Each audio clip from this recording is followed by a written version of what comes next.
وجزاهم بما صبروا جنة وحريرا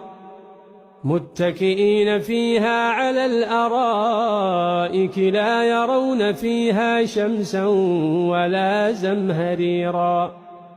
ودانية عليهم ظلالها وذللت قطوفها تذليلا